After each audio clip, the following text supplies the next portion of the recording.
So, welcome everybody to another stream. Today we're going to try something slightly different than we've done in the past, and I'm going to try and do something geared towards what I like to call maybe advanced beginners or beginner intermediates, depending on how you think about it. So this stream is really geared towards people that have done a little bit of Rust before. They've probably read through the book. They've probably done a toy project or something. The concepts are familiar, if maybe not quite 100% grasped. You've at least heard of things like the borrow checker and lifetimes and things like that. And today what we're going to be trying to do is go through a project where we kind of put some of those concepts together and really try and see how all of these things work together.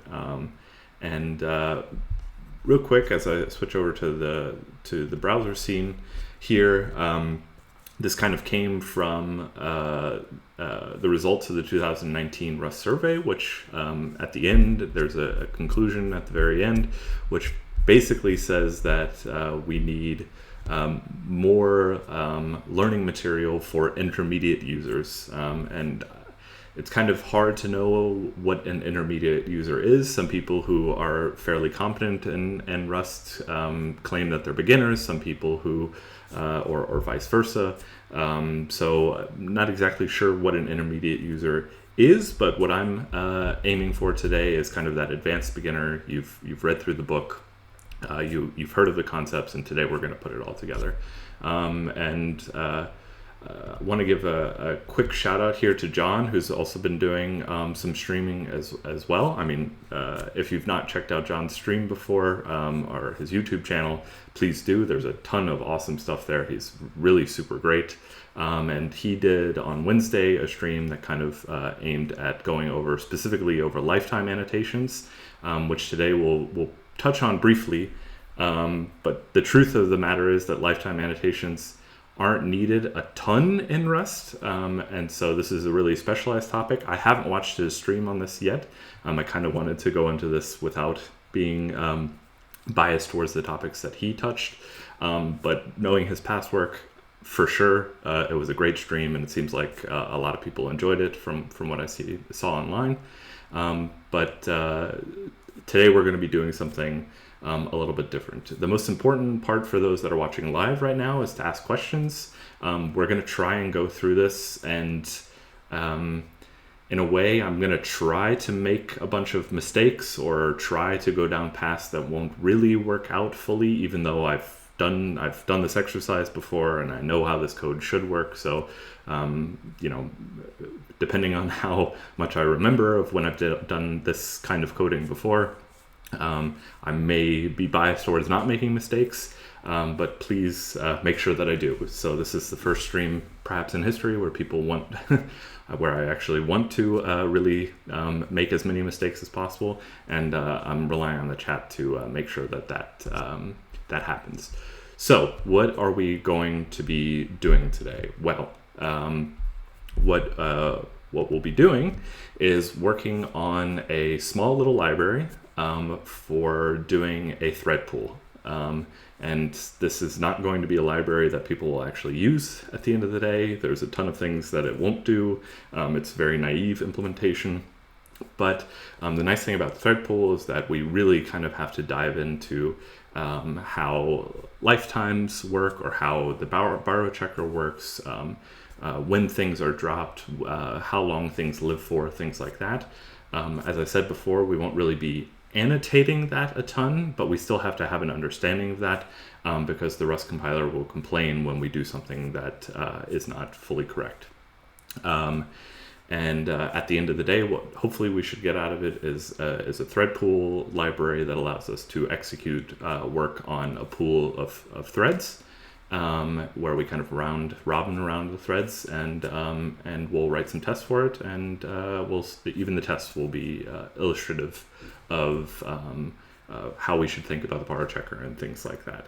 So hopefully everybody's ready to go. Again, chat, let me know if you have any questions. So what I'm going to do first of all is create a new project. So we're going to do cargo new lib, and the hardest part of the day, of course, is always coming up with a name. for your crate. I'm going to call it thread pool because I'm feeling very creative today. So let's go into thread pool, and then I'm going to open it up in VS Code. Whoops, I should probably switch over to this so you can see what I'm doing. For your knowledge, this is what I did before. Cargo new lib thread pool, went into it, and then opened up VS Code. So pretty straightforward. And of course, if you've done some Rust before, you know that this is what you kind of get by default from a library. So great. So I think the first thing that we're going to want to do is to kind of spec out the shape of what we want to do, maybe come up with a simple public API that we want to expose, and then start filling in the details from there. So probably the first thing that we want is a public struct called thread pool, I would guess. And we'll just put nothing in it because we don't know what we need quite yet. And then we'll have a thread pool where maybe we do a new function because that seems like it would be good. And let's see, we'll just do it like this. And of course we want that to be pub. And then what I imagine we will have is kind of an execute function of some sort like this. And it's going to take something. But we'll talk about that in just 1 second, what that might be. And for now, it won't return anything. Probably today, it won't return anything. So this is what our public API is going to look like. Great. So we have our thread pool. We know how to construct it. We know how to call execute on it. Of course, that's not going to do anything right now. But just to get our tests kind of bootstrapped, let's go ahead and do pool equals thread pool new. And in order for this to work, we need to bring our thread pool into scope like this. All right. What is it complaining about here? Failed to resolve thread pool. Oh, it's because it's a capital P. Great. So now we have our thread pool. And we want to call execute on it. So pool dot execute like this. And it's going to complain because we forgot to do a ampersand self up here. And the reason I'm doing ampersand self here is because we presumably want to be able to call pool.execute kind of over and over again like this. And so if we were to take it like this, this would mean here that we are taking ownership of self, moving it into the execute function. And that means that pool here is no longer valid, which is the error that we get. We're using pool after it's been moved to execute. This is a good time to stop and say, if what I just said makes absolutely no sense to you, then the stream might be a little bit more advanced than what you're ready for. So go back to the book and read that, and then come watch this later on. Or stick around and just enjoy as I type things. But if the words that I said have some meaning to you, even if you're not 1000% comfortable with the ideas that they represent, then this is perfect for you. And this stream is going to hopefully kind of solidify those ideas for you. Okay. So we have execute here. And now the next thing that I want to do is, I know that for our execute, the kind of API that I want is to be able to pass in a closure like this, and then do some work. So like, let's say print line, hello from thread, like that. And we should be able to kind of do the same here. And we should be able to get the thread ID so we can later on look at kind of make sure that we're running these two things on different threads here and stuff. But we'll get to that later on. Okay, so the reason it's complaining here is because execute needs to actually take that closure. So if you've not done, if you've probably used closures before, if you've done any kind of Rust, but you may not have had to make a function generic on closures before. And so what we're going to do is do a generic parameter like this, and closures are things that implement these kind of special closure traits. And so we can't just take a concrete type that is a closure. We have to take a generic type that implements one of these closure traits. And the most common one is this fn right here. And so this would be work or something like that, and it's going to be like that. Okay, so what we said here is we have some generic type t. It implements this fn closure trait, which is a special trait that basically says this is a regular closure, and we'll talk about the other variants of closure traits, fn mut and fn once, a little bit later on. And we know from the signature that closure takes no arguments, returns nothing from it, and we're going to pass that in as work here. And what that means is that every time we call execute, we'll be actually calling execute on it. We'll be calling a different execute function that is specialized for the work that is done inside of these closures, because these closures, I'm not exactly sure if these particular closures, because they do the exact same thing, are different from each other, but if you have different closures that do different things, then they will be different concrete types. So is everybody good with that? Any questions from chat or anything like that? Great. Okay. So I think now that we've got the shape of our library up and running, then we can start actually doing the implementation work. And so I think the first thing that any good thread pool needs is threads, probably. And so what we're going to do is spawn off a bunch of threads that will kind of exist in the background. And this is not going to be a thread pool that supports kind of lazy instantiations of threads. We're just going to, when you create the thread pool, you just create a bunch of threads. Maybe not the most efficient way to do it, but it's what we're going to do for now. And so I'm thinking about this, and maybe for our thread pool new, we want to take like a number of threads that we want to actually create here. So we can do something like num threads. And I'll just do a U8 here because it feels like, if you want to create more than 256 threads, that's quite a lot. So maybe you can make the argument for U16, but like a U64, we don't want to be creating, millions or billions or trillions of threads.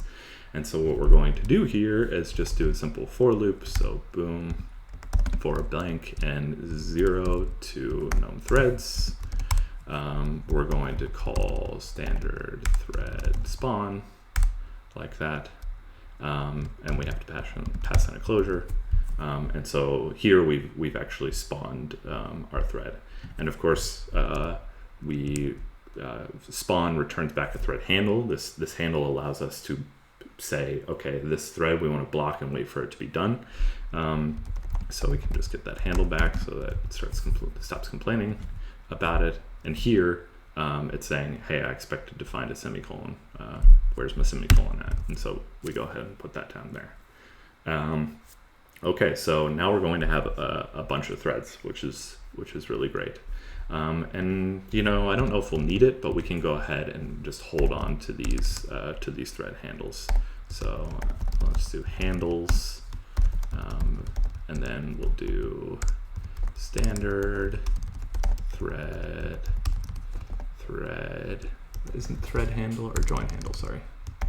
Join handle, and it returns, that join handle returns nothing to us, like that, and close off our vec here.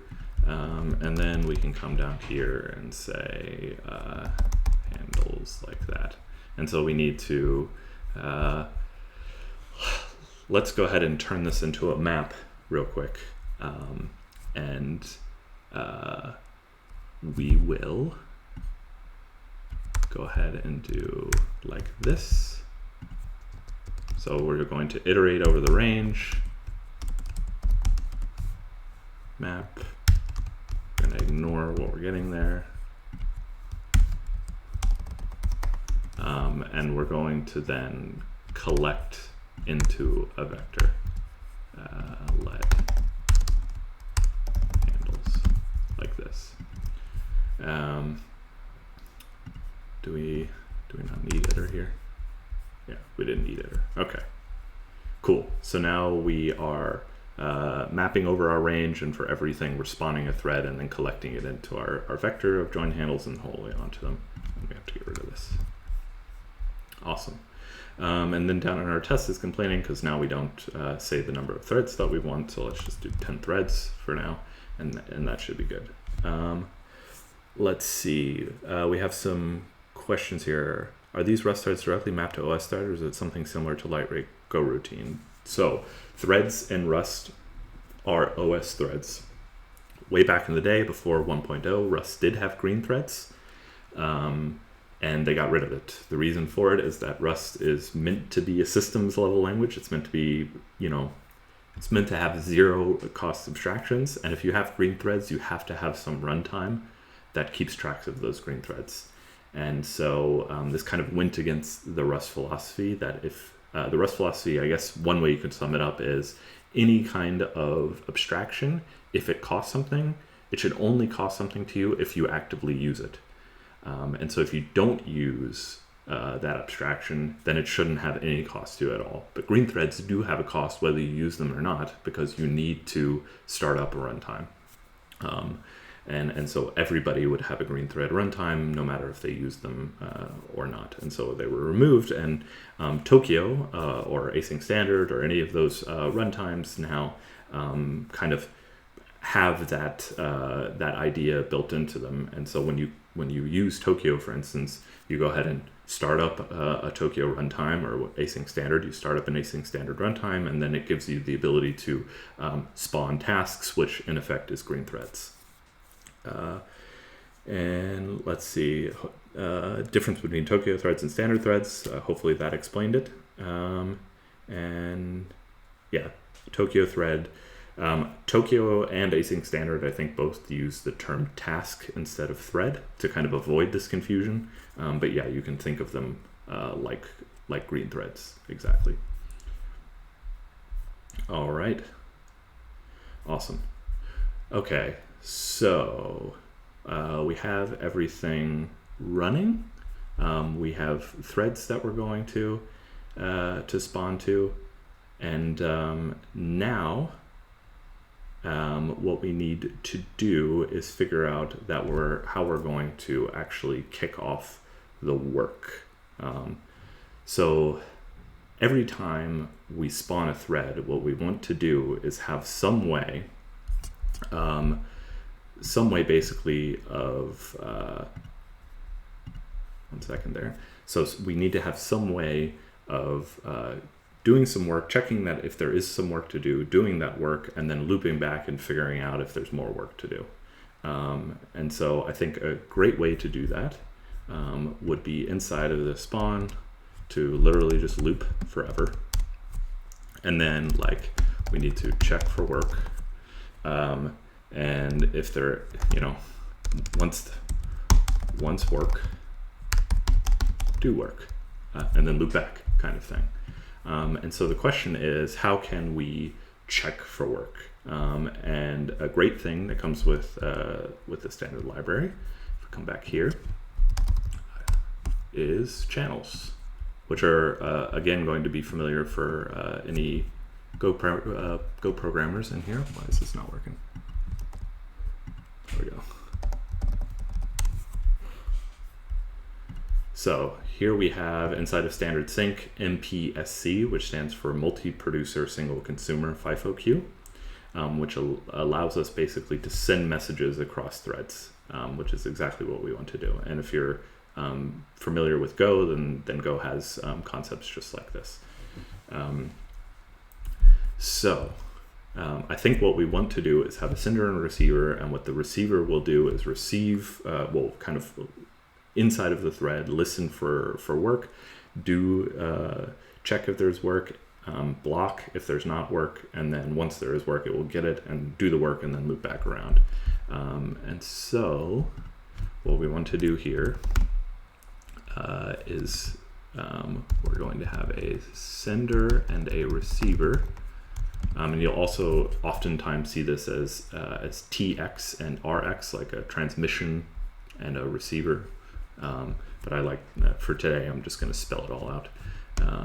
And then up here, we'll go ahead and we'll do includes up here. So use standard sync MPSC. And we need, for right now, a channel like this. So we're going to be doing a channel. And what channel is generic on some type, so it needs to know what type it's going to be sending back and forth across these threads. And so what we can do for now is just say that it's going to be unit. It's going to be nothing. We won't send anything. We're just going to basically,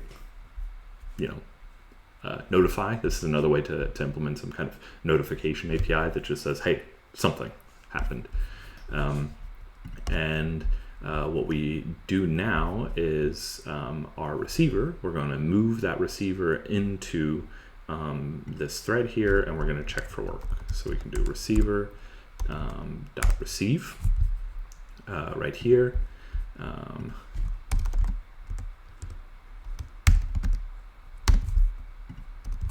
And receive returns a result here. So the reason it returns a result is because if the sender is no longer there and the channel is kind of broken, then receive will stop blocking and return an error letting you know that the channel was was broken up. Great.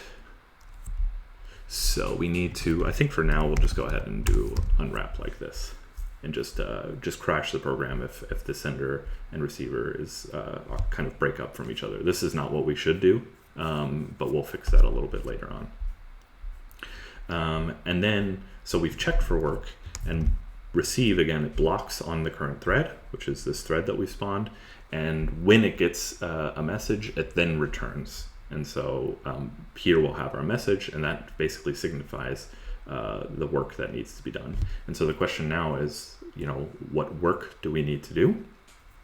And what would be really great is if we could just get this this function down here, receive that, and then go ahead and call that work.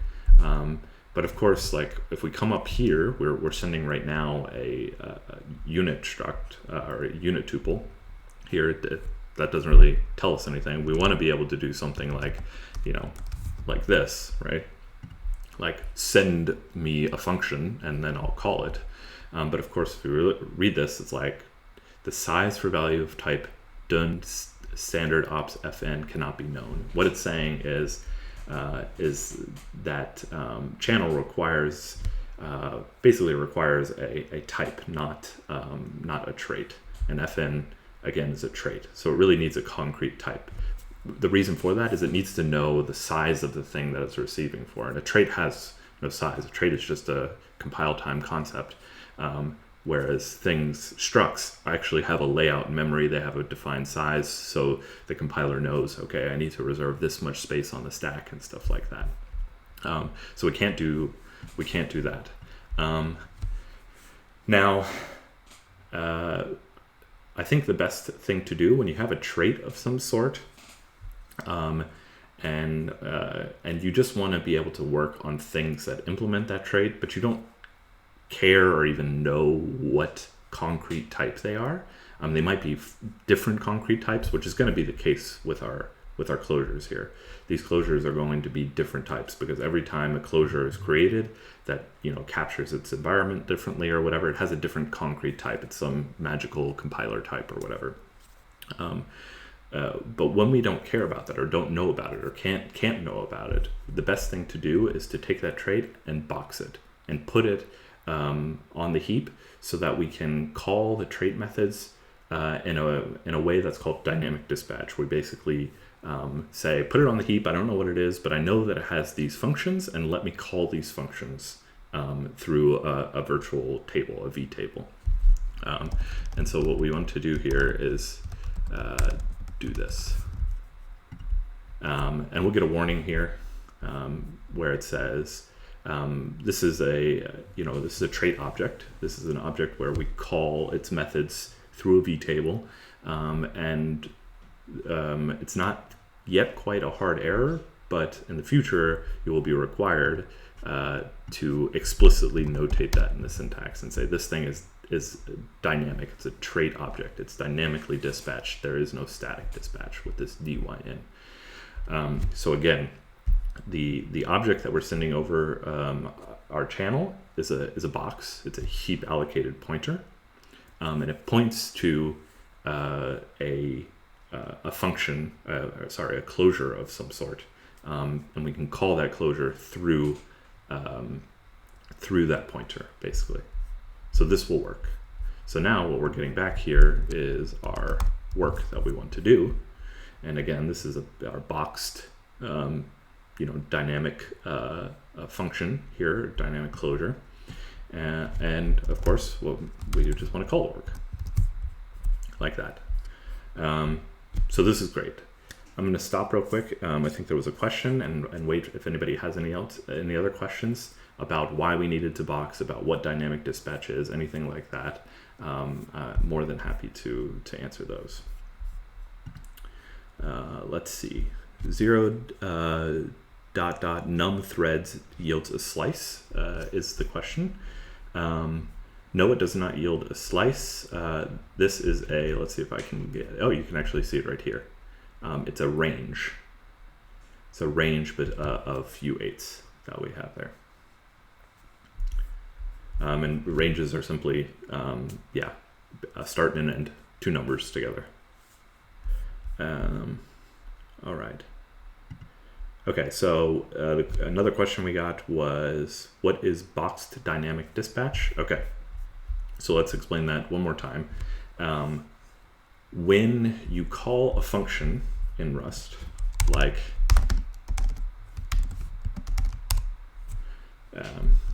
petline foo, and then we have another one.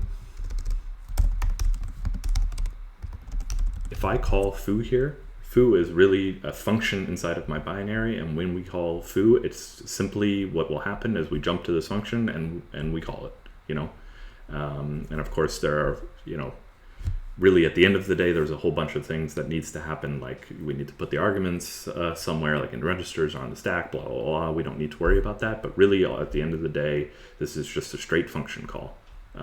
Nothing fancy going on. When we define foo generically, though, like this, where we're going to say we have some type t, like this, and I think we need, where is debug? Debug is in standard, real quick, format. Standard format debug here. So we're taking some type t. It's a concrete type. When we call foo with something, we'll call it with the number, 1 as U8. What we're saying here is we will create a foo function that works specifically for U8s.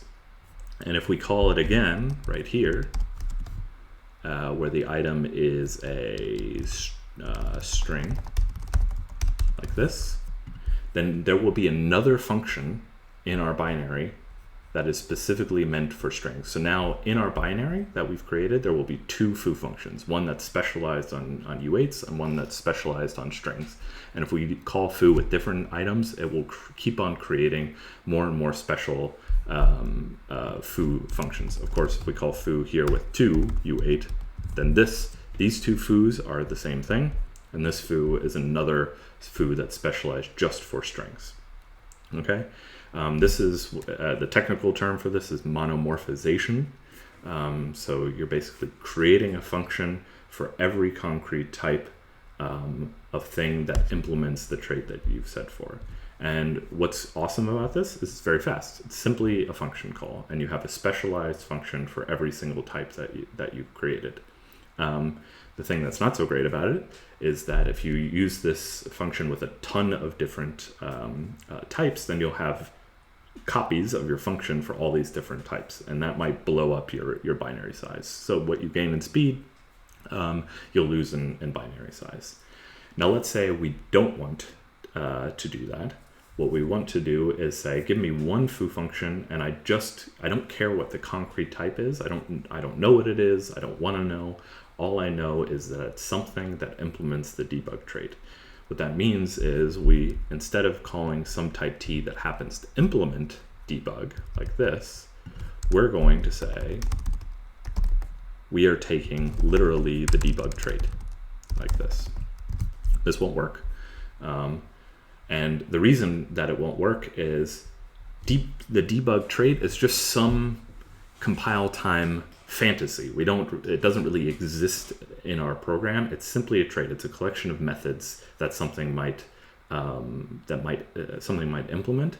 But when you call a function, you need to know like a specific type. It has to have a well-known size so that Rust can, for instance, create enough space on the stack and stuff like that. And so one thing that we can do is take this by reference instead. And the reason that this works is how big is a reference to something? Well, it's a pointer basically. Now that's not quite the real answer, but Rust knows now how much space the item argument takes up. It knows exactly how much space that is. It is simply a reference to a trait.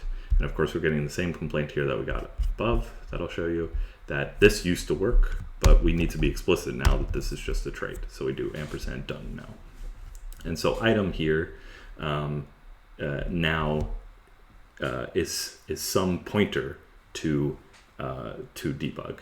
And that means it will go through a V table to get there. That's how you call methods on trait objects. You go through a V table. So while you maybe didn't understand everything there, hopefully you understand now when you have generic argument, you'll literally create copies of that function for every single type. It'll specialize, the compiler will specialize for each type. And if you have done here, then what that means is that you're taking a pointer to some object that's out there, and it will go through a virtual call table, a V table, to call functions on that. And what this means is you save, it's a little bit slower because you have to go through a V table to call it. So there's like a little bit more indirection, which means it's a little slower. But there's only one foo function now, only one. And it's this one right here. Hopefully that works. Today's not exactly about dynamic dispatch, so I think that's the last we'll probably talk about that. But hopefully that helped a little bit. Okay, so why do we need, the next question is why do we need these right here? So fortunately or unfortunately, the closure traits are not ordinary traits. They're kind of special exceptions.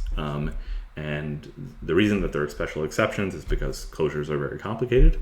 And what this syntax right here means is that this closure, it's a normal closure, an FN closure, and it takes no arguments. We could say it takes one argument, which is a U8. And we could say that it returns another argument, which is a U32. And now we have a different trait that is a regular closure that takes a U8 as an argument and returns a U32 as an argument. But we don't need that. We simply just want a closure that takes no arguments and returns nothing. Now you could argue maybe the designers could have done this and make that work, but they decided when it has no arguments, you need the you need the parentheses there. Hopefully that helps. And the last question is, are you using RLS VS Code or a Rust Analyzer? I'm using Rust Analyzer. I've been very happy with Rust Analyzer. It's not perfect, but it's very reliable, much more reliable than RLS was for me. And sometimes it gives you kind of wonky answers to things. If you want to like go to code, every once in a while it will get confused and say, oh, I think you mean this thing, and take you to the wrong file. But other than that, it works really fast. gives you 99% of the time the correct answer, and so everything's good. So I would definitely recommend using Rust Analyzer for your projects. And if you haven't heard, there is a proposal now to deprecate RLS and move to Rust Analyzer as the official language server implementation for Rust. So we'll see if that happens. Okay, great. So we've got everything working, except we have one error message. And let's see what that is here. Okay, so here's the error message. Let me go ahead and open up the terminal and do cargo check here instead. Because the error message prints out a little bit prettier here than it does inside of VS Code here.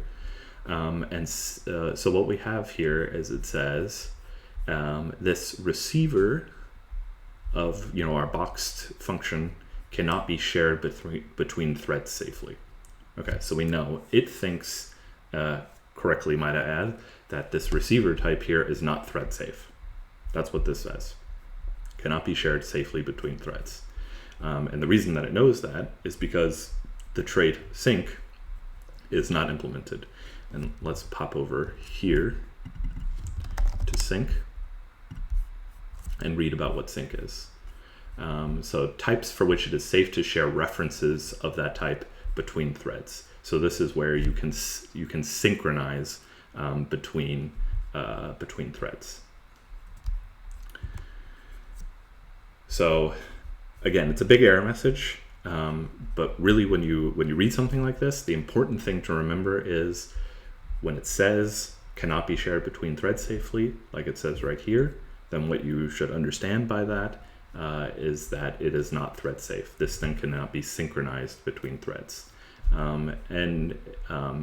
It says this because the requirements of send for receiver requires that its type also implements send. Let's look at that inside of the document, the docs here, to see what that means. So this is our receiver type, the type that we get from channel, that you can see here, the receiving end of our channel. And if we go down here, you can see that it's not sync. So receiver is not sync. Receiver is just plainly not thread safe. Okay. That stinks. But let's think about that. Why would receiver not be thread safe? Like what's the reason that it's not thread safe? And at the end of the day, you can think about this as this is a multiple producer, single consumer, or another way to say it, a multiple sender, single receiver channel. That's just the way that it was implemented. Rust doesn't come with another channel type. It doesn't come with a single producer, multi-consumer channel. It just comes with this multi-producer, single consumer. And so there is only ever going to be one consumer of this thing at a time. And the reason for this is that the implementation of this channel assumes that it can safely, put the message into the receiver's side because there's only going to be one of them. So it doesn't have to do any synchronization and make sure, okay, everything, stop the world and put it into the special box or whatever. It can just say, I know for a fact that there's only going to be ever one consumer at a time. And so that's not true for us, right? We are mapping over, we're looping over a number of threads, we're spawning threads. This receiver is going to be on 10 different threads, right? That just doesn't work. And so Rust is stopping us and saying, hey, you're trying to take this thing that assumes that it's running in one place, on one thread, and you're putting it on 10 threads. And if this were another language, we would be able to do that, and then the whole thing would crash and we wouldn't know why, and we would be pulling out our hair and stuff like that. But luckily, we have Rust, and it tells us here that that is not possible. This thing is not thread safe. You need to make it thread safe somehow. And so how do we do that? What is the best way to take something that is does not allow for multiple things to have access to it at one time, and for us to say, we want to have exclusive access. We want whatever, when we get at the receiver, we want to make sure that we are the only thread that is running this code at the time. So think, if you've done programming before, you might know of some things that allow exclusive access to resources. Think about it. I can think of one thing. What about a mutex? Let's go over here and look at mutex. Mutex is a mutual exclusive primitive. It allows you to lock something, and when you open up the mutex, when you unlock it, basically what it allows you to do is have exclusive access to the thing that's inside of it. This is exactly what we need. The mutex will allow us to have exclusive access to this receiver that requires that it has exclusive access. Okay, this is great. Let's go ahead and say use standard sync mutex. And now what we can do is say let receiver equal mutex new. And then down here, it's complaining and saying, I don't know what sev is on mutex. What are you talking about? And that's because in order to use the thing that's inside of the mutex, we have to lock. And now we get another error saying, I don't know what receive is on result. And that's because locking can returns a result here. And let's look at the documentation here for why that is. So the error is, if another user of this mutex panicked while holding the mutex, then this will return an error. And that's called poisoning. We're going to assume that won't happen for our implementation. We're just going to unwrap this puppy, which is actually usually the right thing to do. In this case, I don't really think it's the right, oh, sorry, wrong place for that. I don't think it's really the right thing to do. What this means is if one of our workers panics here, the whole thing will come crashing down. Basically, we're going to panic on every thread because the lock will be poisoned, and when it's poisoned, it returns an error here, and we just call unwrap. So basically, all the locks, all these calls to locks that are happening on all the separate threads, will go ahead and panic, and so the whole thing will come crashing down. Not what we really want in an implementation like this, but hey, for illustrative purposes, I think this is good enough. Okay, so this is wonderful. We have a receiver. It requires basically mutual exclusion because it's not sync. It requires that we only have one thread looking at this thing at a time. How do we get mutual exclusion? We wrap it in a mutex. Wonderful. That's awesome. But we're still getting an error. And now it's saying send is not implemented for this thing. Okay, let's look at the error here. This is so before it didn't implement sync. Now it's not implementing send. And let's take a look at send here.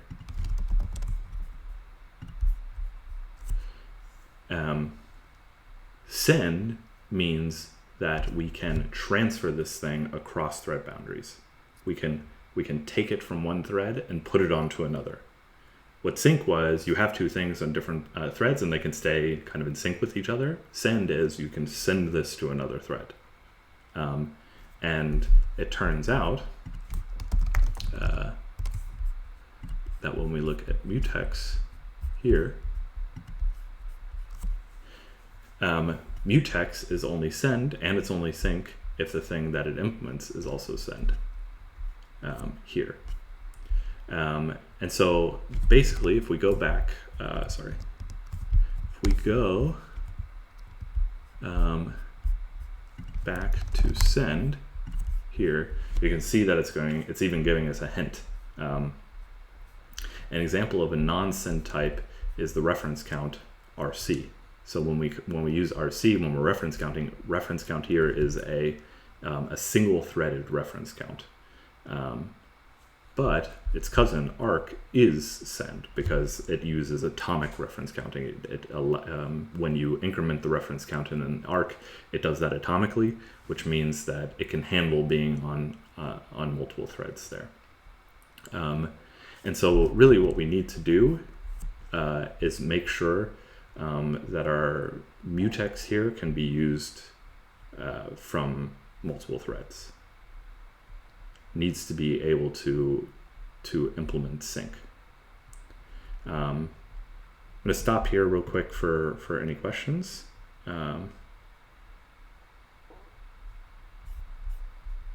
Any questions from anybody?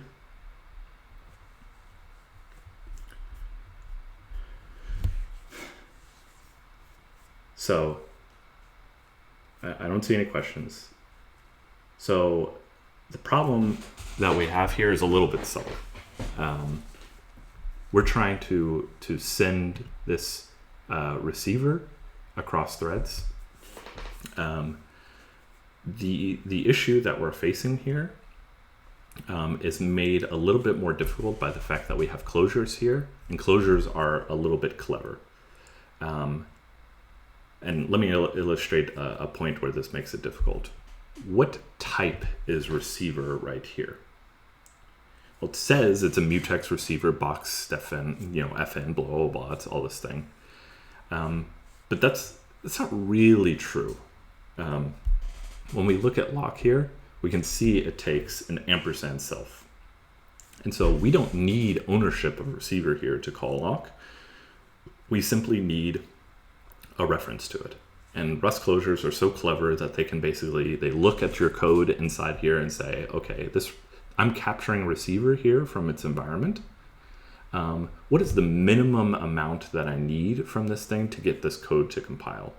And that's what I will actually capture in here. So receiver, this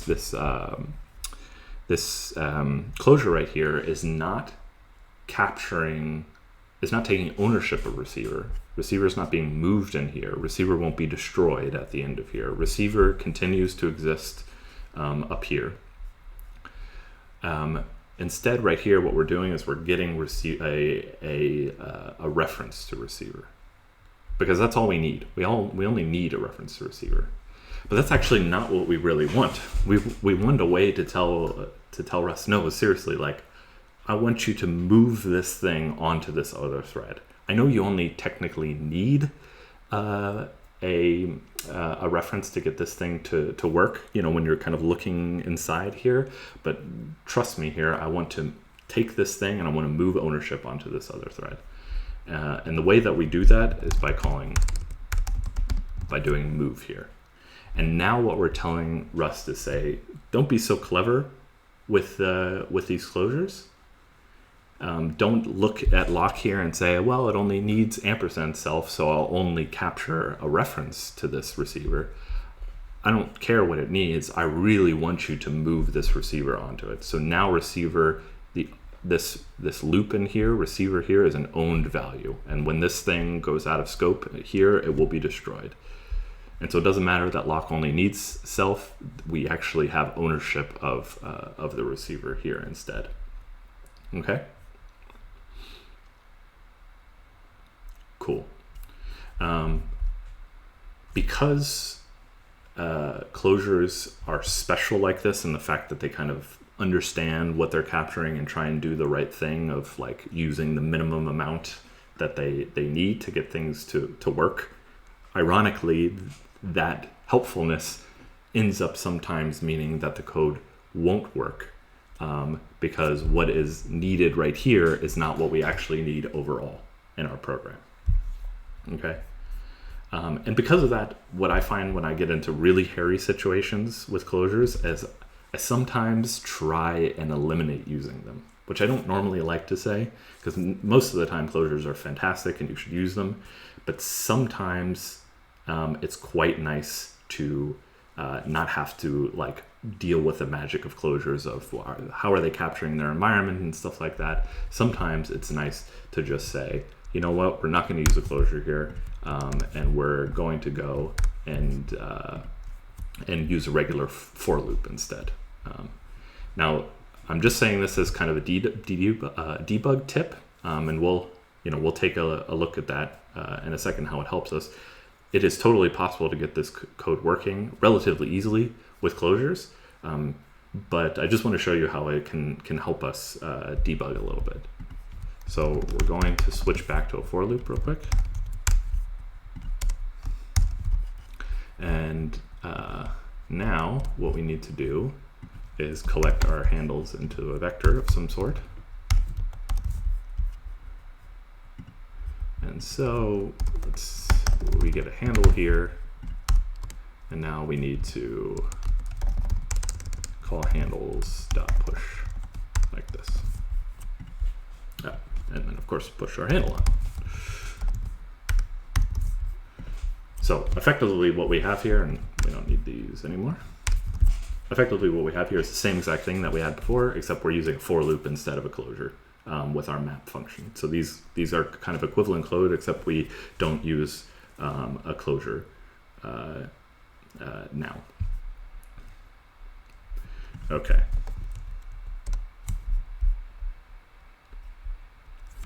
Okay, so now we have this error that we have where it's still saying this thing is not send.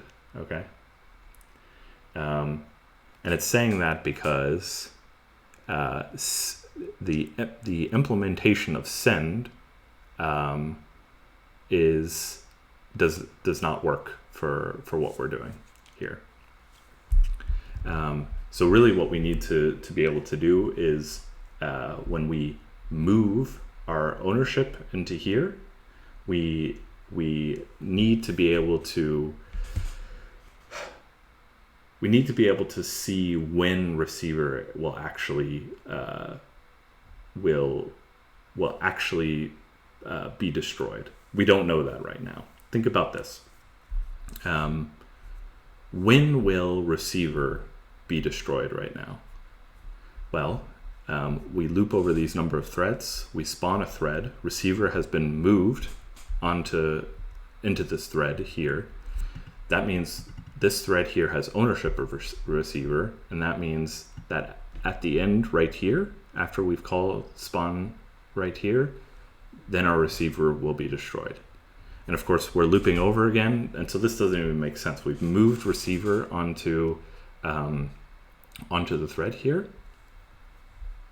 but every time we create a new thread, receiver in the last thread was moved onto that thread and will be destroyed there. So we can't have multiple owners here. That's what we're trying to do. We're trying to put receiver onto multiple threads here, and in each thread receiver will be destroyed. We'll have double freeze here, right? We're moving receiver onto thread number 1, it gets destroyed at the end. Thread number 2 also has ownership of receiver and will also call destroy. That doesn't work. The golden rule of Rust is that there's only ever one owner of a piece of data here. And unfortunately, we're trying to create many owners of this receiver mutex that we have right here.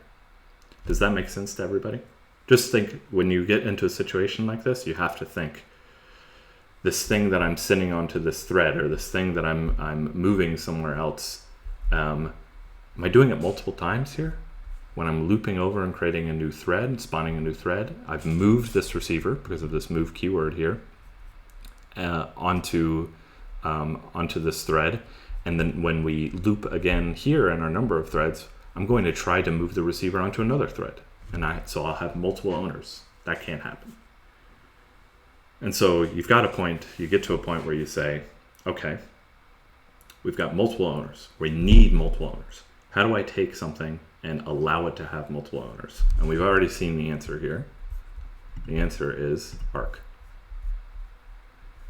It is a thread safe reference counting pointer. So we know that it's thread safe, which is exactly what we need. And it allows basically for multiple owners of a thing. This arc will take control of the thing and allow you to cheaply clone it, and then you can send it around, and the thing that it contains will only be destroyed when all of the different references have been dropped. And that's exactly what we need here. When should receiver be dropped? Receiver should be dropped when it is no longer needed in any of these threads. And when does that happen? Well, we don't know until runtime. And so we need this runtime mechanism to keep track of that. All right, I'm going to look real quick at the questions. Here's a noob question. Why not just write the spawn statement inside of handles.push? So I guess the question was, why do we put this into a handle variable and then call handles.push right here? Style, I don't know. I find it more readable this way, but if you don't, then you can do it the other way. Totally a style thing. Okay. Oh, and then there was a question which I apparently got ahead of me. And good job, chat. Chat reached the conclusion of arc before I did, which is awesome. So indeed, yes, arc is what we need. So great, we're going to go up here, and we're going to do standard sync arc, yeah, like this. And we're going to do arc new here.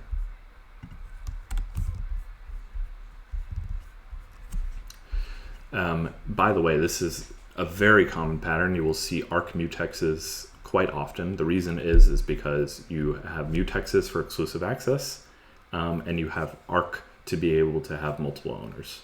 And so whenever you need multiple owners, but you only want to use that thing exclusively, then you need an arc mutex. Another way to think of that is, do you need multiple owners, but you need to mutate that thing? If you need to mutate it, then you need a mutex, because in order to mutate the thing inside of the arc, you need exclusive access to it. If you don't need to mutate it, then you don't need a mutex in arc. Okay, so we're still getting the error message. That the reason for that is now we move the arc into our thread. At the end of here, arc will be dropped. Of course, when we drop an arc, the reference count will go down to 0 and the thing will be destroyed. So again, we're kind of doing the same thing now, but instead we're adding 1 to an atomic counter and then immediately decrementing it from that counter. But that's not what we want. What we want to do is, instead of moving the same arc receiver onto our thread, we want to create that arc multiple times and move those different arcs onto each of their threads. And so what we do here is we can say something like clone, and then receiver. And this is how you create another arc. And all that happens here in this call to .clone that I have right here on this arc is that it increments the reference count. And so now we have another kind of smart pointer arc that has a reference count that's just 1 higher than it was previously. And what we need to do then is move this clone onto the thread, just like that. Does that make sense? All right, let's see where we're at.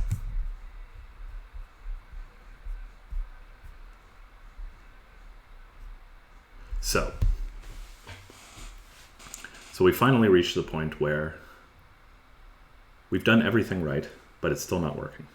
How do we do this? What's going on? And the thing, when you get to this point, that I find most is just read the error message and see what it's telling you. And the error message here is very clear. We just haven't been reading it close enough. We've been talking about multiple owners. We've been talking about exclusive access, which is all correct. Everything we've done so far is correct. We've thought through everything. We need to have multiple owners because we have multiple threads. We don't know when our thing needs to be dropped. It just needs to be dropped when all those threads are done with the thing. That's a runtime, a runtime thing. We don't know when that will happen. We need exclusive access because we saw that our receiver here is not sync, which means in effect it needs exclusive access. It's not able to be used in multiple threads at the same time. Cannot synchronize between threads, and so we need that mutex. It's very important. But what we've failed to do is look at the function that we are wrapping itself, the closure we're wrapping itself. And that's exactly what our error message is saying here. Done fn cannot be sent between threads safely. There's nothing about fn that requires that it needs to be thread safe. Nothing about it. So how do we fix this? What can we do to make this? Well, it's quite easy. We just go up here and say, hey, this thing that we're boxing over here, not only do we want it to be a closure, we want it to be a thread safe closure. We want it to be fn and send. Easy as that. We've just added the extra constraint on whatever our closure happens to be, that not only is it an fn closure, it happens to be a thread safe fn closure. And now this thing can be sent across threads. And if we go ahead and check, it works.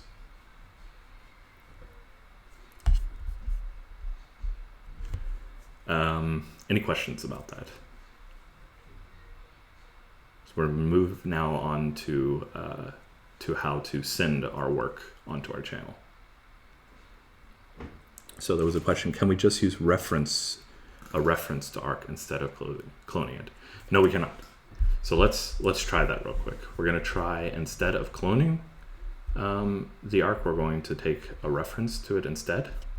We'll try that multiple ways, I guess. We can say receiver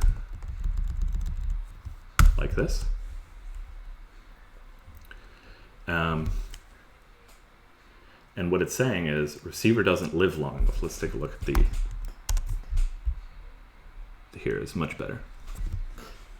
So we're borrowing receiver right here. And then we take that borrow and we move it onto another thread. So how long will this thread run for? We don't know. This work may last forever. This work might be an infinite loop, might go forever and ever and ever. We have no idea. We have literally no idea at compile time when we reach this line here. We have no idea, because we're going to call this work and all bets are off when it happens. When, in this situation, when will receiver be dropped? Well, the ownership of receiver is in this variable. That means when this variable goes out of scope, then it will be dropped. And that happens here at 25. And so we have a thread running off somewhere. It has reference to this receiver. It's just a pointer pointing to the receiver. This thing will run forever. Who knows? We have no idea when it will end. But at the end of this function call, that receiver is going to be dropped. What is this thing pointing to then? Junk. It's pointing to memory that's been reclaimed. It's been reclaimed because the thing was dropped here. So taking a reference here doesn't work. What we need to do instead is tell at runtime when this thing needs to be dropped. And what we're doing by calling clone here is getting another handle to our arc here. And when does the underlying data that's inside of our arc get dropped? It's when all of the arc handles that we've cloned get dropped at the end of that. So, you know, maybe 9 of our 10 threads here will run for, I don't know, they'll run very quickly. And then the 10th one runs for 25 years. Only at the end of that 25 years does that handle get dropped. When that handle gets dropped, our arc count finally goes to 0. When it goes to 0, then the underlying data will finally be dropped. And so really arc is a way for us to say, we cannot tell at compile time when this thing needs to be dropped. We need some kind of runtime mechanism to do that. And by the way, RC, the other thing that we talked about, is the same thing. It's just RC happens to only work on one thread, and arc works on multiple threads.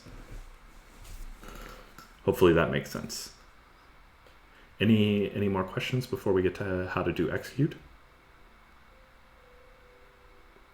Anything else people want me to try? Maybe you think that the code would work if you did something else. These are all wonderful questions. It's really great to try something out. I think the best thing for learning Rust is when you get an error message.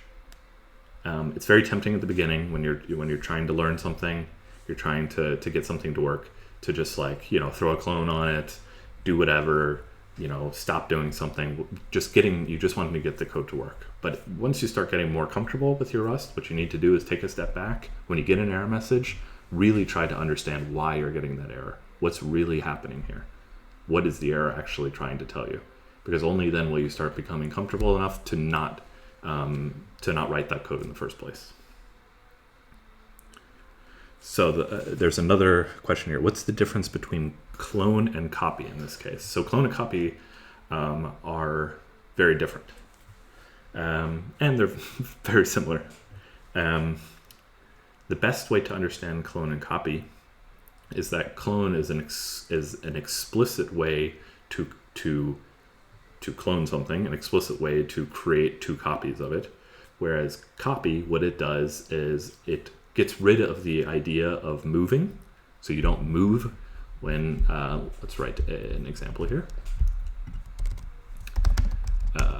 We'll have some function foo. Let's say I have a string, we'll call it s. So we have some string here. And then I'm going to have another function called bar here. And it takes ownership of a string.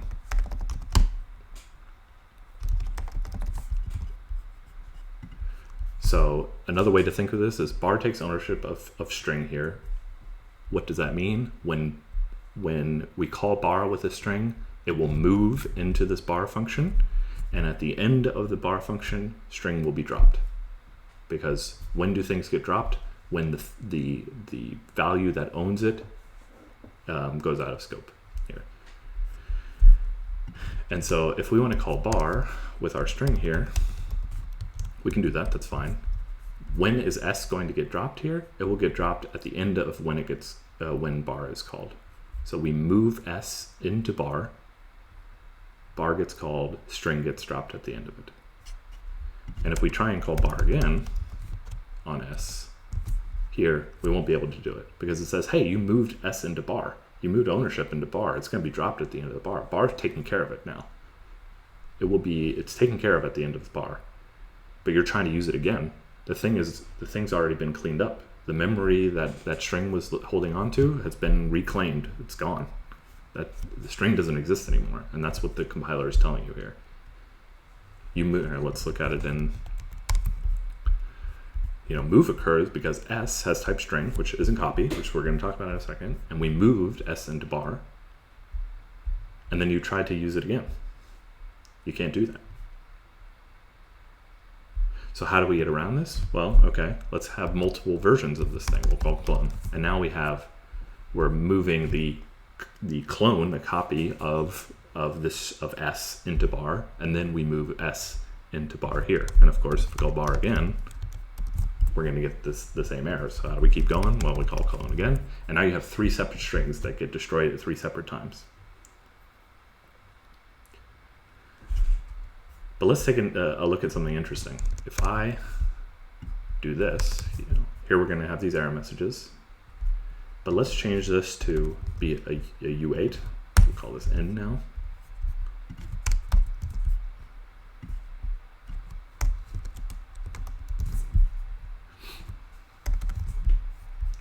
And we got to change these to N.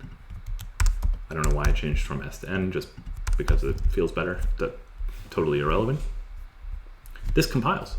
But wait a second, we moved N into bar, and then we moved it into bar again, and we're using it after it's been moved into the other thing.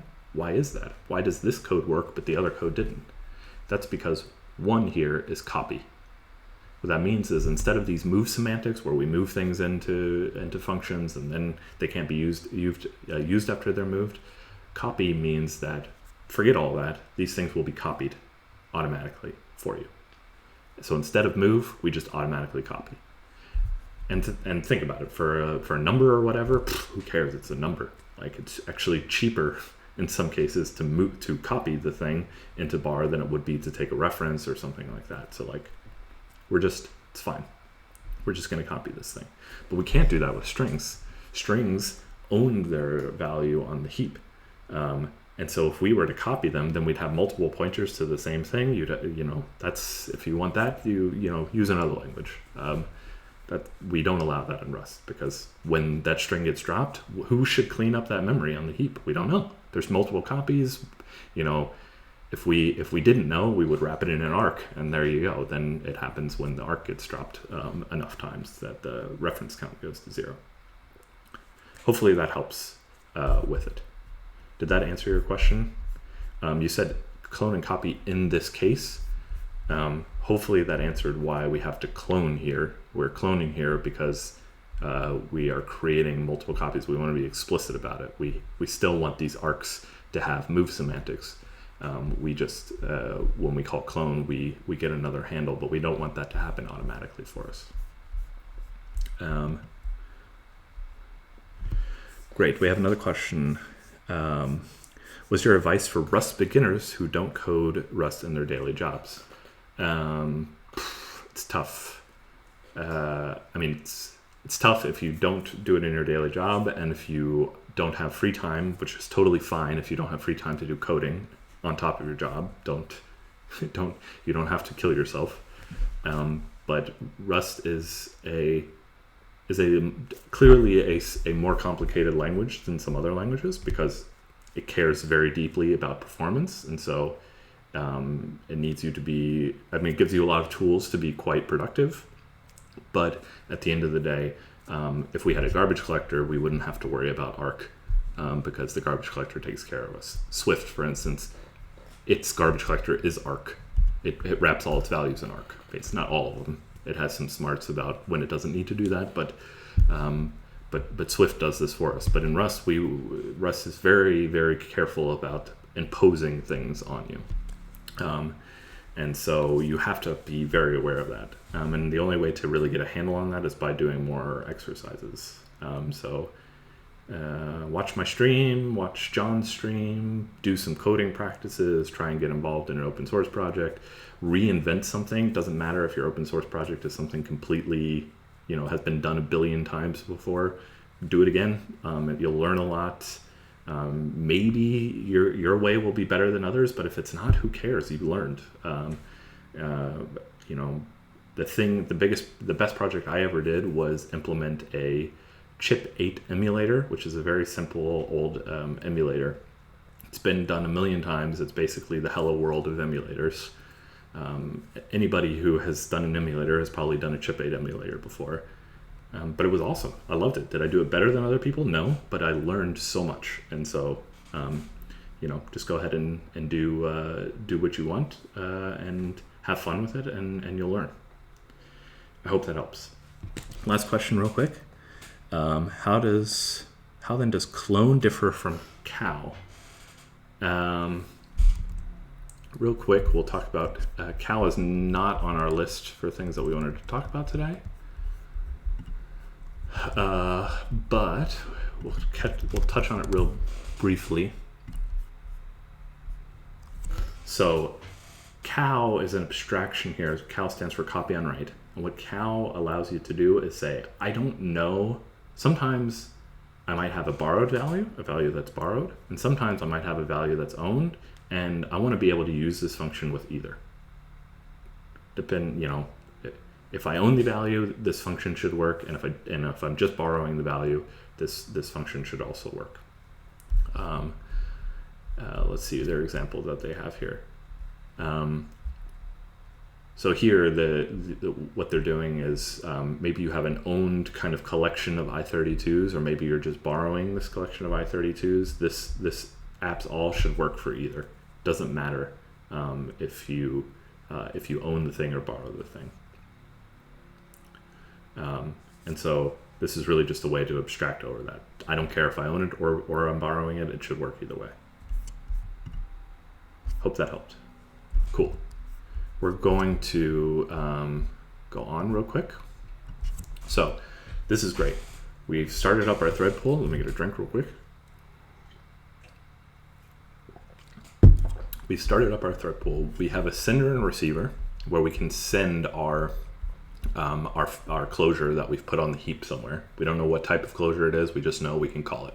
That's all we know. That's what this box does. We know that we can call it, and we know that it is safe to send across threads. That's what this send does, which is great. We have our receiver here wrapped in an arc and a mutex. That's because we need multiple of these receivers. We need to put it on 10 different threads, right? Or however many threads, down here, 10 different threads. But when we actually read from the receiver, we need exclusive access at it, because this is a MPSC, a multiple producer single consumer. And so the type system ensures us by the fact that it is not sync, that there's no synchronization happening with this type alone. We need to synchronize it. How do we synchronize things? We put it in a mutex. We're looping over 0 to however many number of threads. We clone our receiver arc so that we get another arc handle to it, and we move that handle onto our thread. And so now each thread has a handle to our arc, and we're looping over and over again. We're just looping. And what do? We call lock to get an exclusive access to our receiver, and we call receive on it. And then we have to unwrap the lock because it might be poison. We don't care about that. We call receive because the sender might not be there anymore. We don't care. We're doing this quick and dirty. When we get an error, we're just going to blow the whole thing up. And then we get our boxed closure that we have, and we just call it. Awesome. So our work will be done here. Then we're going to loop back around, and we're going to get our lock again. We're going to block on our receiver and wait for our next closure to be given to us from our sender. But of course, this isn't going to work because we get a sender here, right? And what happens to sender? Well, we never use it. So at the end of new here, we're just going to drop it, and the channel basically goes away. Whenever the sender or receiver are dropped, then the channel is no longer usable, right? So we need to, obviously we need to hold on to this thing. So let's hold on to it. And I think the type for sender is here. So this is our sender, and it's generic on the type of thing that we're holding on to, and we see what it's holding on to right here. It's this. So we're holding on to our boxed closure here. So this is great. And we need to put that into our thread pool. Okay, awesome. So now we're not dropping it. Sender will only be dropped when the thread pool itself gets dropped, which, that's its own problem, but we'll come to that in a second. So now we want to call execute. We've got our function here. We want to basically send our work over this channel, right?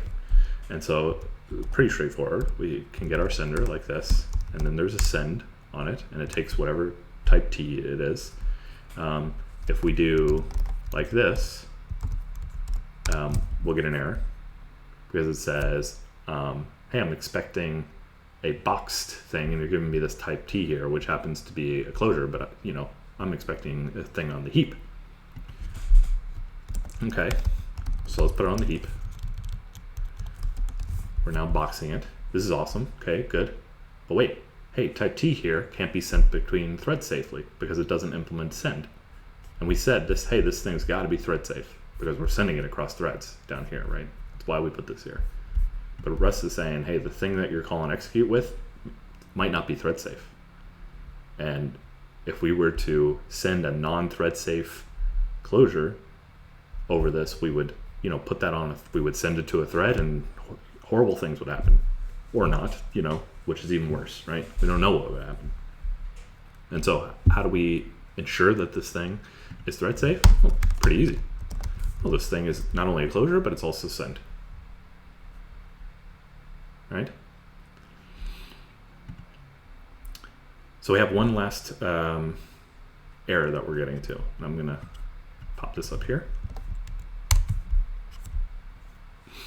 And the Rust compiler is nice enough that it actually gives us the answer to this question, but we should stop. Instead of just blindly accepting what the compiler is telling us, we need to stop and figure out what it really means. So it says the parameter type T may not live long enough.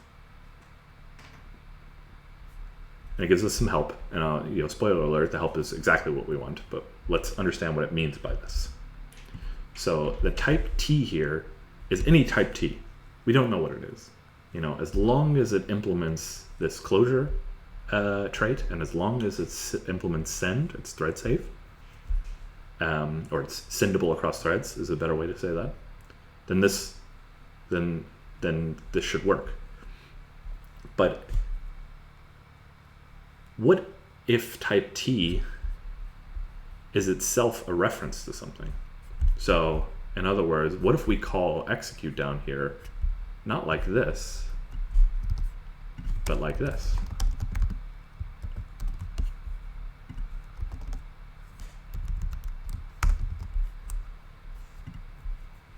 You'll notice here, this compiles fine.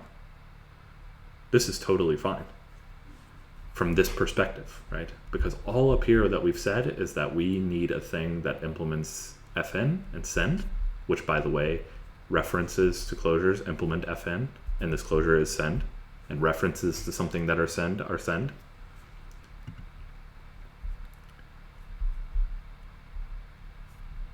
But it's still not working. Why would it not work? Well, what happens after execute here? Execute immediately returns, and then right here, foo will be dropped, and we have a pointer here. But what has happened to that pointer? It's been put on the heap and moved over to another thread and stuff like that. And what is that pointer pointing to now? What is that reference pointing to? It's pointing to junk memory that's been dropped a long time ago, right? We don't want that. We don't want that. What we want to say is the thing that we're getting in here I want to be able to hold on to it for as long as I want to. I need to hold on to it possibly for the entire rest of the running program. Forever and ever and ever. Because potentially, we may hold on to that closure for forever. We may never let go of it. And that's exactly what this is saying here. This type T, hey, it might be a reference. It might have any kind of lifetime associated with it, which might not live long enough. The thing that it's pointing to might not live long enough for that thing to always be a valid reference. And so we need some way of saying, no, this thing is capable for living however long that we want it to live for. And how do we do that? With our best friend, the static lifetime. And what does this do? The static lifetime says the thing that I'm sending in here, not only is it a closure, not only is it send, but it also can live for however long you want. You are in charge of how long it lives for. It can live for the entire static lifetime of this program. It can live forever and ever and ever if you want it to. Another way to think about static is it has no references. It's not a reference, and it doesn't have references inside of it. It's not tied to any outstanding other value out there. It is its own entity, and it can be made to live for however long we want it to. And now if we go down here, it's saying, hey, this thing needs to be static, but foo doesn't live long enough. It doesn't live static. It lives for however long foo lives for, which is just till the end of this function here. And then once that's done, we better not have a reference to foo anymore, because that thing's going to be dropped, and then all bets are off. If you've done programming in C or C++, then you know that this is what we've protected ourselves against here, is use after free. We will free the thing at the end of this function, and if we were allowed to pass this thing in here, we would be able to use it after we've already freed the thing. And so we can just go back to not having references to our closures anymore. We can just pass them in like this. We've moved our foo closure into execute now. And so, execute is allowed to keep on holding on to it for whatever it does. And of course, it doesn't keep on holding on to it. It moves ownership on into this box, and then the box gets sent over, and so on and so forth. Does that make sense? Static lifetimes are one of the most, I don't want to say they're super confusing, but they are mystifying when you first encounter them in generic Rust programming. So this is very important to understand.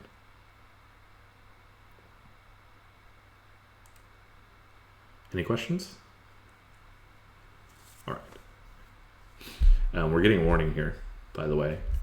The warning here is saying we're not using the result that we get from send because, again, send returns a result because if the receiver is dropped early, then when we try and send over, we get an error. And so we are going to just say the receiver is always going to be there.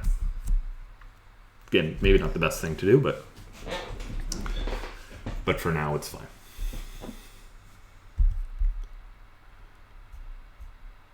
And you know what? We're done, right? We're done here. And let's prove to ourselves that we're done real quick. We'll do something fun here. We'll just go ahead and say print start here.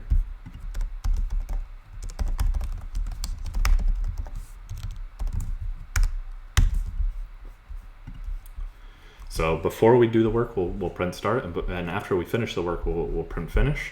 And if this truly is a thread pool, what we hopefully should see is that we'll see start, and end because they're running at the same time. And I mean, in order to really guarantee that, we'll probably want to do something more than just quickly print something out.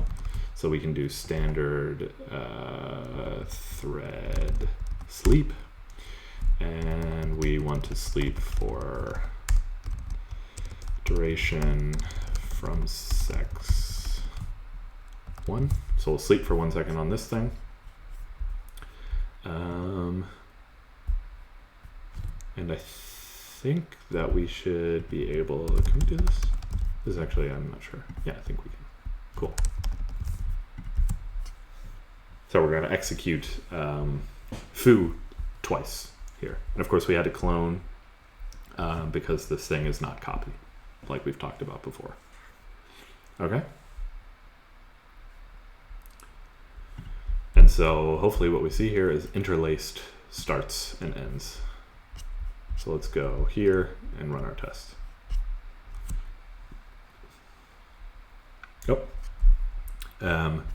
Now, what we've run into an error that Rust has not protected us from, and that's the fact that, well, actually it kind of has protected from us. We are unwrapping an error because on our receive error, and if we look at the line here, go up here, receive returns an error when the sender has been dropped. And of course, when does the sender get dropped? The sender is owned by thread pool, and so it will be dropped when thread pool is dropped. And when is thread pool dropped? Thread pool is dropped right here. So like we call execute, and then we drop the sender. We're done. And so the receiver won't receive anymore, it just panics because the sender's gone bye-bye. So how do we keep the sender around for now? I think the easiest way for us to do this real quick is just, we're gonna block for 2 seconds here. So when will the sender be dropped? It will be dropped on line 54, but that's at 2 seconds after, you know, we've slept for 2 seconds. And so hopefully our thread pool has been able to run by then. Kind of a hack, but good enough for now. Let's run that. And we get exactly what we hoped for. We get start, finish, finish. And of course we're getting the same error that we got before, which is that once the sender was dropped, our receiver returned an error and we panicked because we unwrapped the error. If we want to take care of that real quickly, it's very, very easy. We just don't unwrap anymore, and we just match and say match on this, and if it's okay, then we return back work, and if it's an error, then what we'll do is break from our loop, and our thread will just end.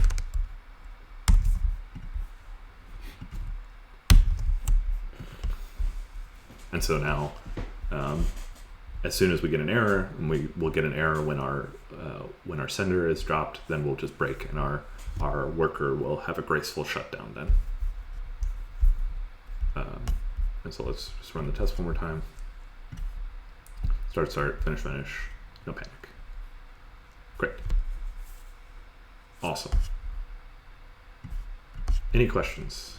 Any questions? We've got a few more things to talk about. Some interesting tidbits. This is all working great, which is fantastic, but it won't always work great with all the different types of closures that we're wanting to work with. So we're going to talk about that real quickly.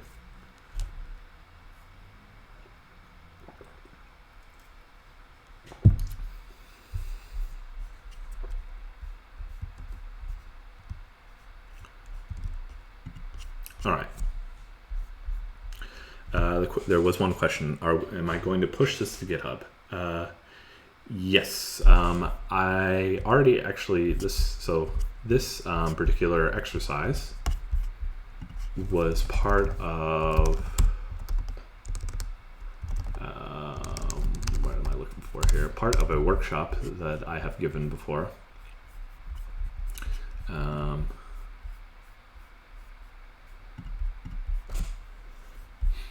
And so you can find it here in github.com/rylev/rust-workshop in part 3.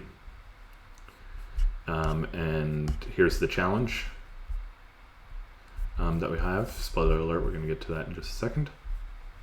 And you can find the full solution in here. So if you want to take a look, it's not quite exactly the same way that we did it today, but you can check it out. Cool. So this all works really well. Let us try to test our implementation by adding some numbers together on different threads. So we'll have one number and we'll add them together on 2 different threads, because adding is so incredibly expensive that we need to multiplex it onto a thread pool. Just kidding. And then we'll check on the main thread that the number has been correctly added together. So how do we do this? Well, okay, we're going to have a number of some sort. We'll initialize it to 0, and just for our sake, I'll do U32. So we have a number, but of course, numbers are copy, right? If I put it onto a thread pool, we're not going to be able to. We need to put it somewhere so that multiple threads can write to it, right? If we just move it onto a thread, then we're just going to copy it to another thread, and then we won't be able to share that memory with one another. Of course, the naive thing to do is to say, inref is a reference to n, not len. Let inref is a reference to n here, and let's get rid of this real quick. And what we're going to do inside of foo is write to inref and add 1 to it. But then, that should kind of work, right? It's conceptually, but there's several problems with it, right? One problem is the same problem that we've had before, when will this number be dropped? It will be dropped at the end of this function. We have a reference to it. This, we've done our best here to sleep for 2 seconds. We assume that that's enough time to add 2 numbers together, but Rust doesn't know that, right? And maybe we're wrong. Maybe the thread scheduler just really is having a bad day, and it takes forever to create a thread or something like that. Who knows, right? And 2 seconds is not long enough. And our thread has a reference to something that's on the stack here that will be dropped at the end of here, and we're back to the same situation that we had before.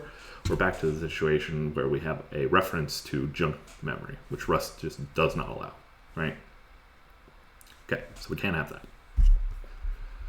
So let's look at some of the problems that we have.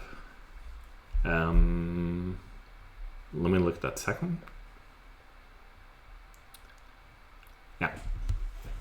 So the first one is we're not allowed to clone an ampersand U32, or rather, we're not allowed to clone a ampersand ampersand U32 here. So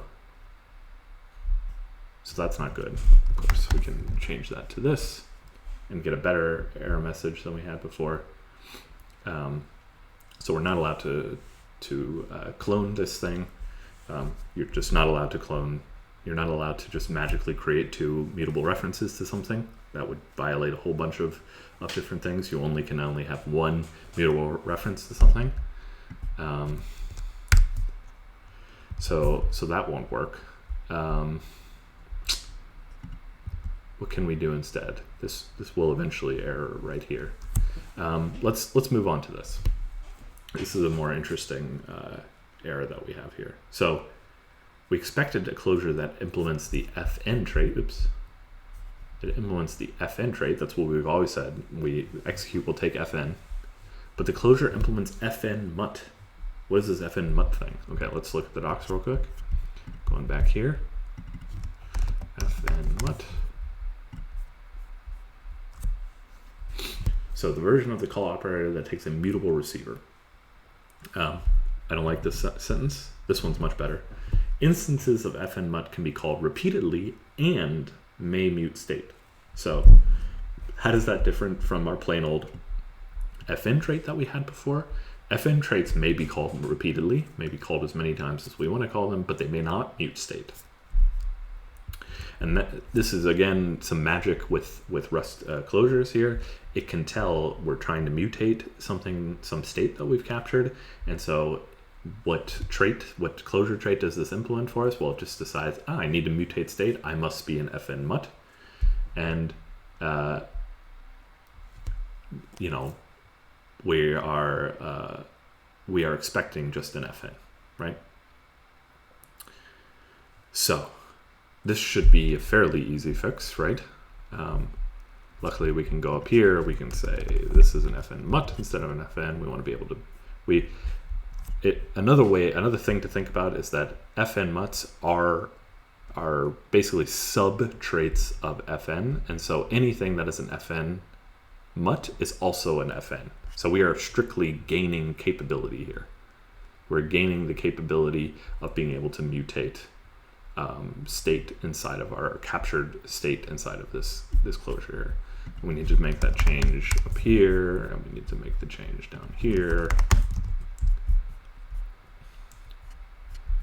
And this is now saying work needs to be declared mutable because we're going to mutate it, and that's fine.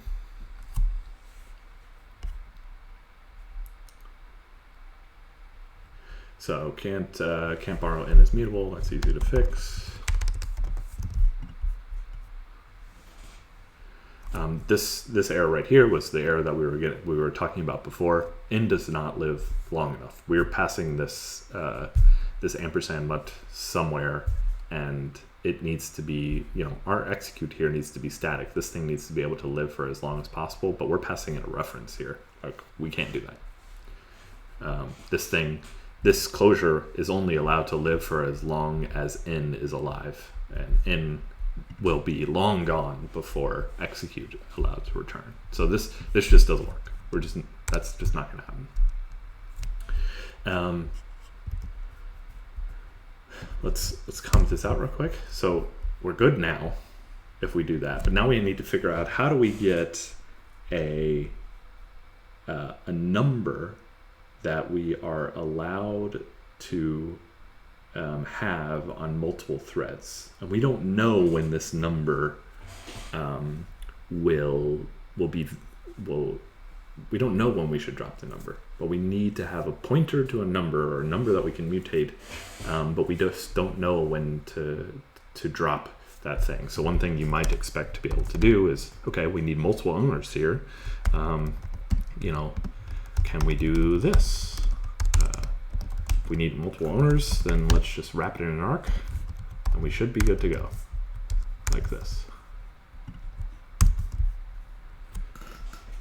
And the answer to that is, okay, the answer is no. The unfortunate part is that the error message that we get is not 1000% clear. Need to call cargo test.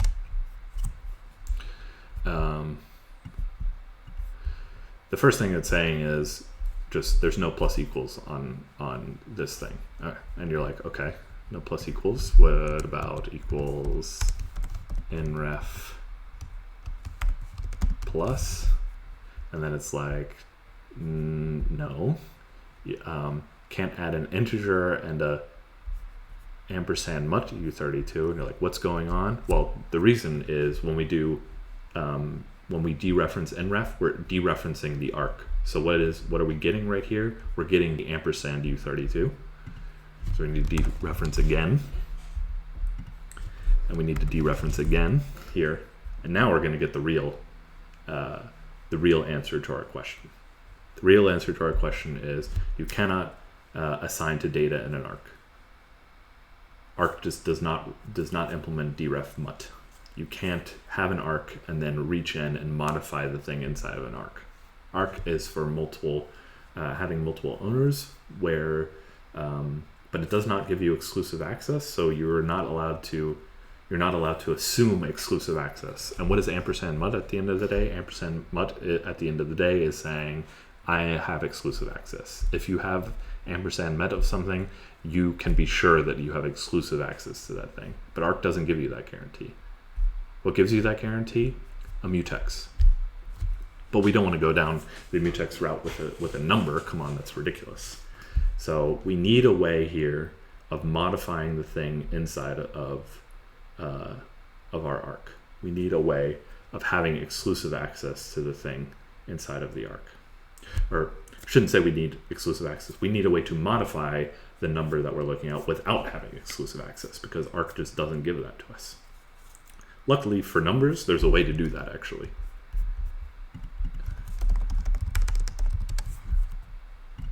That's atomics.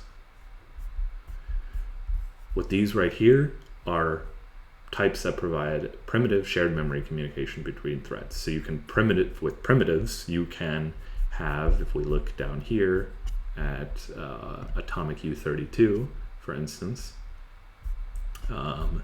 we can look down at fetch add, which is what we're going to end up using to add. And you can notice here that fetch add takes ampersand self. It does not require exclusive access to add to that number. Why? Because this thing is atomic. The thing is effectively exclusive access even if you have multiple pointers to it, because when you actually do the addition, the CPU ensures that there's only one thing doing on it. So in a way, these atomic adds are like mutexes, but guaranteed by the CPU.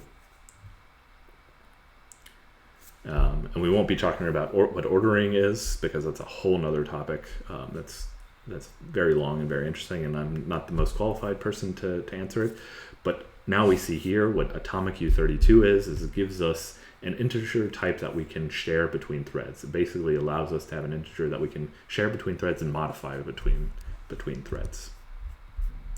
And so we're not going to do this anymore. What we're going to do is let's do use standard, what was it? Standard atomic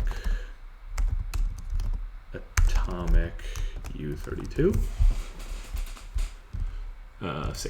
Standard sync atomic U32, and then here an atomic U32. Then we do our 0 in here. So now that we have this atomic U32, effectively we have kind of in a way a mutex around our U32, a CPU helped mutex basically. And so we can wrap that in an arc just like that. And what we can do now is say n ref, maybe not the best name anymore, but that's fine. And what was it called? It was fetch add. Fetch add. We want to add 1 here. And we have to give an ordering, which we said we weren't going to talk about today in detail. This basically is just the level of the level of atomic nature that it is, basically having to do with can the compiler safely reorder and stuff like that. We don't have to get into it. but we're going to just use the most seccast here. Oh.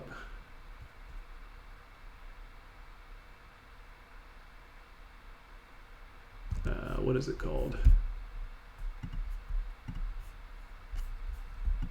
No A. Seccast without an A. So this is basically just if you've done any kind of multi-threaded programming with these kinds of primitives, this is not Rust specific. C++ has the same thing. Java has the same thing, so on and so forth. This is just kind of the most hardcore guarantee that we can have, so we don't have to think about it. Okay, so this is great. We are atomically adding 1 to our number and multiple clones. And what do we need to do here? Fetch add return something. Oops. Fetch add returns the previous thing, right? So we need to just ignore that. We don't care what it returns.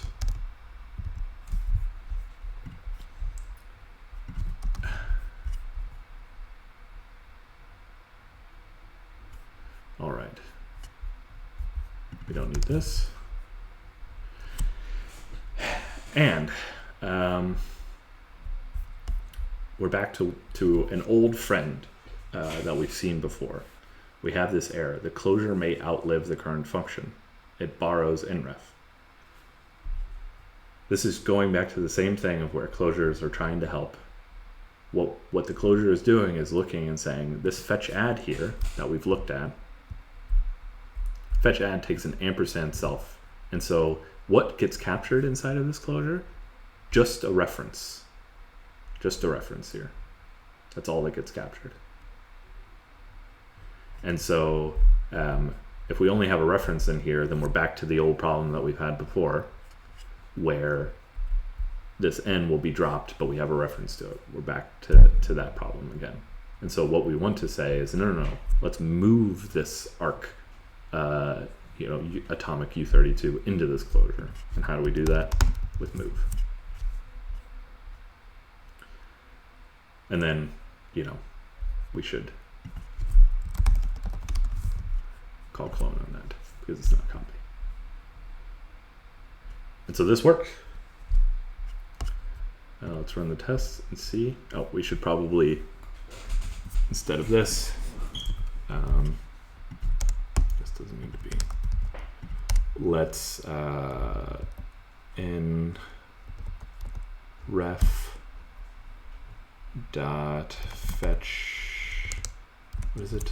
We want to load the number. So this will go ahead and get us the number atomically. We need to pass in an ordering of seccast here. And we want to assert equal that this is equal to 2. Oops. Give us an ampersand there.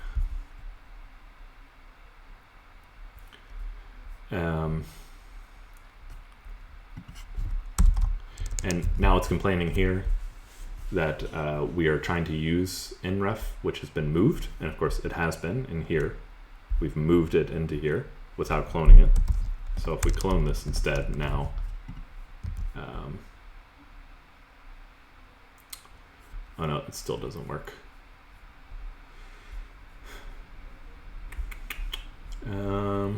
Then we'll have to do this instead. We'll have to explicitly clone it.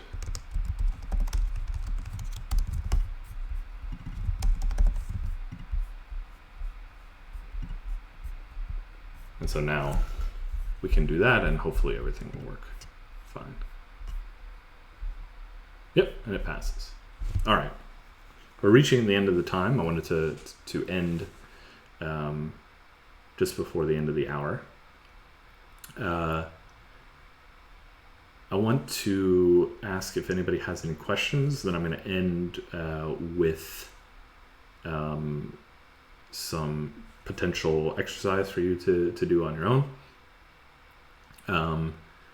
And then we'll end it for the day. So are there any remaining questions for this? Was there anything, we went a little bit faster on this part. Were there any questions about why this works, why we need an arc, why do we need an atomic? What was the reason for those things? Anything like that?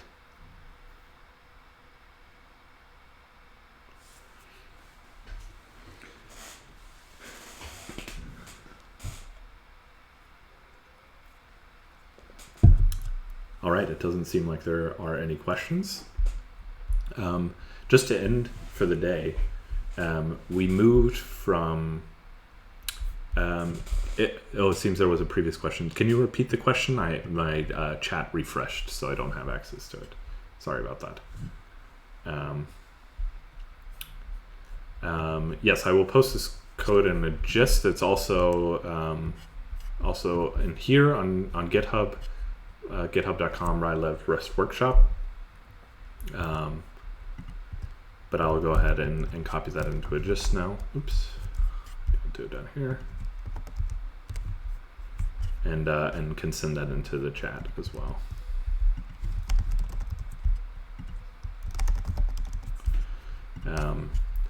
So going back to our exercise real quick.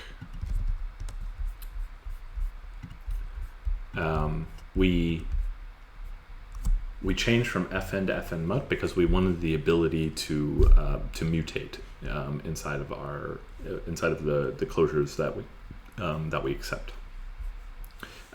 There's one thing that we're not allowed to do right now, which is effectively take full ownership over values. And allow them to be destroyed. The reason for that is because fn mut and fn can be called multiple times. And so if you were to move something into a closure and then drop it, basically, if the closure were to be able to be called multiple times, it would that value would be dropped multiple times, and you're not allowed to drop a value more than once. And so there's an additional. The last closure trait is fn once. What I would try to do is come up with an example that does not compile because you are dropping something inside of that closure that you're not allowed to. You're capturing something from your environment and then dropping it in the closure. That will change the closure to implement fn once instead of fn mut or fn. And then make sure that you get your code to compile to take fn once instead. So a little bit of an exercise for you. So some last questions here. Why are you using nref at the end and not n? The reason down here that we're using nref and not n is we can't use n. Why can't we use n? Let's do... n has been moved. Why has it been moved? It's been moved into the arc. So at the end of the day, arc needs to own the data that it wraps because arc is going to be responsible for dropping it when its reference count goes to 0. If that weren't the case, and arc dropped its data when its reference count went to 0, but we could still use n here, that means that we could potentially use this thing after it's been freed already, after it's been dropped already. And that's just not allowed. That would be, could lead to things like use after free and double free and stuff like that. So a lot of problems would be caused by that. So that's why we're using nref here instead. I mean, if I were writing this code for real, I probably would write it like this instead. Just inline it. Because there's no need to have n in its own variable. You don't really gain anything from that. So how do you feel about unwraps and panics in general, especially the library author? I assume you should... Yeah. So this library, this wonderful library here uses some unwraps. I think it's fine to use unwraps when you're, we're trying to get something to work. We can't be bothered to handle all of the different error cases that we might run into. So using unwraps is not necessarily a horrible thing. But yeah, if you're, once you get to the point where you want to publish this thing to crates.io, it's not necessarily a bad idea to try to go through your code base and see if you can get rid of the unwraps and the panics and the expecs and all the things that will cause your library to crash. Libraries, in my opinion, should almost never have any panics in them unless they are really just to ensure like safety properties or something has gone very, very wrong. Because again, you can't really recover from panics in your control flow. But if you want the user of your library to be able to handle an error at all, you should return a result instead.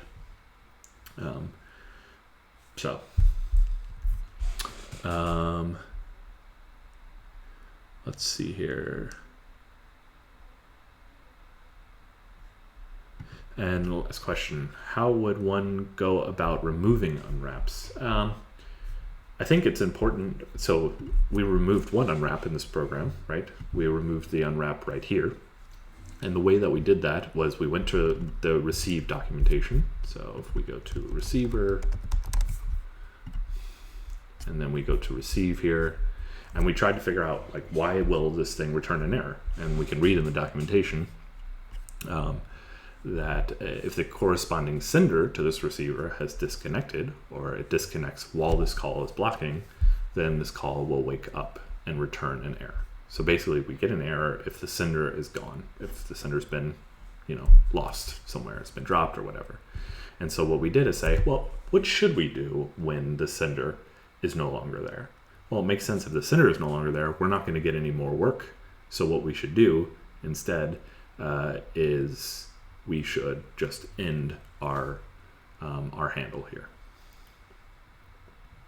And how do we do that? We just break out of our loop. And so what you want to do is go ahead and look at your code and understand what the error cases are and handle them in the way that makes sense for your domain, whatever it might be.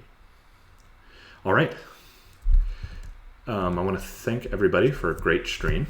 This has been a lot of fun. I hope you enjoyed it. I hope you found it educational and entertaining.